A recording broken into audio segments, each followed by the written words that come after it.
So a lot of times, I want to talk a little bit about like what do folks do together when they're working on some of this planning.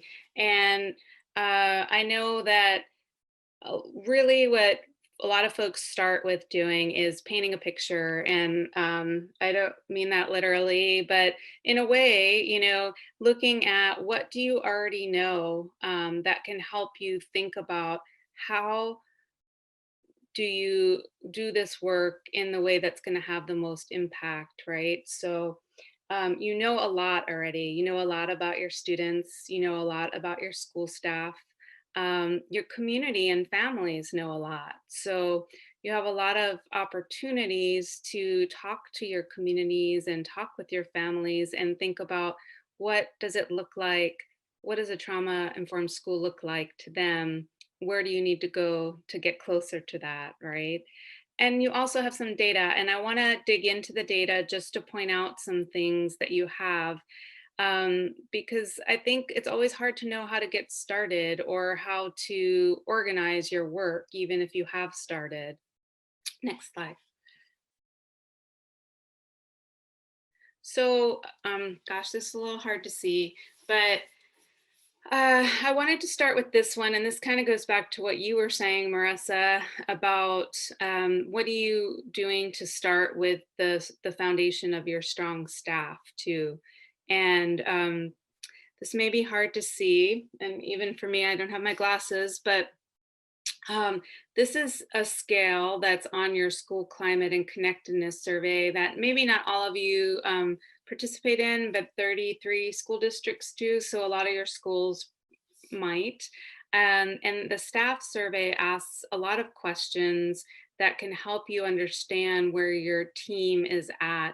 And, this is just one example. So the first example says, I understand how experiences of trauma can affect a person's coping skill and behaviors. And in this particular school that I'm highlighting, um, they whether it's 100% true, 96% felt like they understood how trauma affects coping skills and behaviors. And I feel like that's a big credit to all the work that folks have been doing all around the state to have these conversations, because this data would look very different a few years ago.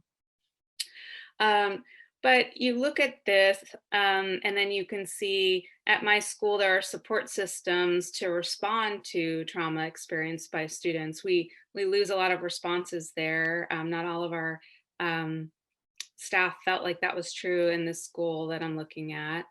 And the next one says, at my school, I feel supported to respond to trauma experienced by students. And so you can kind of see that you have this scale. This is a place where you could get data about where do I start, even with our team, with our staff. Um, the next one's about specific skills and strategies. And I know about my role in supporting students experiencing trauma. And the last one, this was pre COVID, this was last year's data, but it was, I feel worn out in my work in ways that interfere with other parts of my life. And so going back to what Marissa was talking about, and what the core of this trauma work is when we're all feeling, very stretched or have some of, feel like we're in a chaotic or a traumatic experience. It's hard for us to concentrate and do the work ahead. So, by looking at this data, this might give me an indication of where we as a school, if we looked at it together, where would we say that we wanted to start to do some work? What do folks think by just looking at this data? If this was your school and you were looking this as a part of a team, what do you think the conclusions would be? So I bring this up, and that's like because I think you can have some really rich discussions with using your data when you're thinking about it.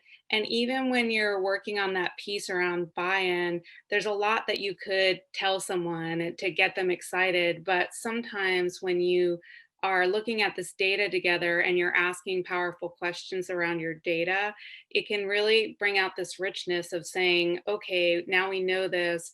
What does that tell us about our priorities or where we want to go next? And so this is just one example. So thank you for that. Some really great thoughts and really great questions. Next slide.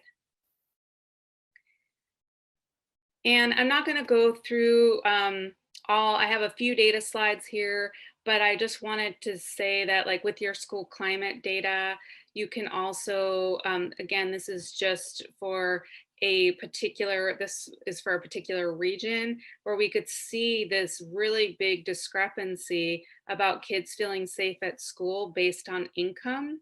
And so you can see the um, furthest column over is low income and then non-low income, which I know is a weird expression, but we could see this huge change of people, numbers of kids that felt safe.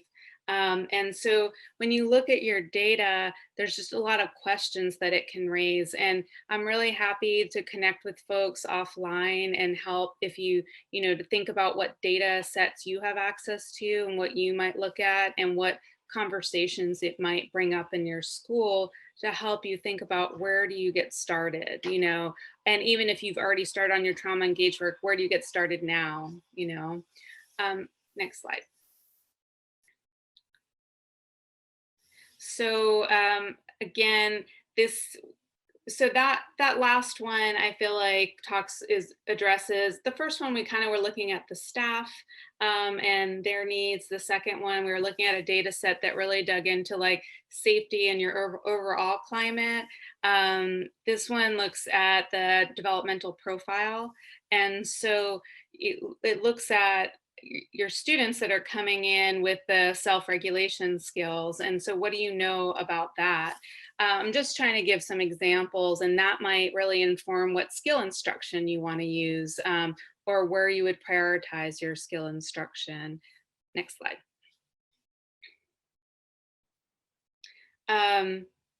This one's looking at absenteeism, which is really an engagement indicator too, of often what's going on. And we have this broken out by different kind of identity groups of students, and we can see again the higher absenteeism in this situation is closely linked to income too, which when you're thinking about how you're working on your approaches in your school can give you some insight into some focus areas. So next slide.